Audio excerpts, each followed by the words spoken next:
Guys, তো আমি আছি বহরমপুর হসপিটাল, মেডিকেল হসপিটালের ছাদের ওপরে। তো ৫ তলার উপরে আছি, ৫ তলার নিচে থেকে দেখছি ভাই এত সুন্দর লাগছে নিচেটা।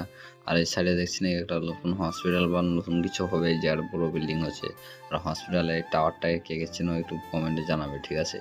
আর তার গেটের সামনের দিকটা হসপিটালে এত লোকজনের ভিড়, জানেন ভাই কি বলবো, এখানে মানে এত লোক দাঁড়িয়ে আছে এখানে, মানে কত যে লোক এসছে ঠিক না। আর এখানে অনেক টাইম হয়েছে, মুখে লেগে গেছে। তো বাইরে চলে যাবো, বাইরে যেয়ে কিছু খাওয়া দাওয়া করবো। তো গেটের সামনে ছিল না, তো গেটের সামনে যে যাচ্ছি আমার এখন হোটেলের দিকে কিছু হোটেলে খাওয়া দাওয়া করতে হবে। তো চলো এখানে হোটেলে খাওয়া দাওয়া পেয়ে গেছি, খাওয়া দাওয়া করে হসপিটালটা দেখছি ভাই বাড়ির ধার থেকে। এখানে হোটেলের কাছে দাঁড়িয়ে আছে, তো হোটেলের কাছ থেকে চলে যাবো বসতে। বসে একটু পরে ভর্তি করে দেবো। ভর্তি হওয়ার পর রাত্রেবেলা অপারেশন হবে, তো এখানে ভর্তি করতে নিয়ে গেছি, তো ভর্তি হয়ে গেছে। তো ভর্তির পর এখানে কিছু খাওয়া দাওয়া রাতের জন্য কিনে নিতে দিচ্ছি। তো এখানে বৃষ্টিও চালু হচ্ছে, আর বাড়ি যাবো এবে। তো বাড়ি যাওয়ার টাইম দিচ্ছি, এত জোরে জোরে বৃষ্টি হচ্ছে ভাই। তো ভালো থাকো সবাই।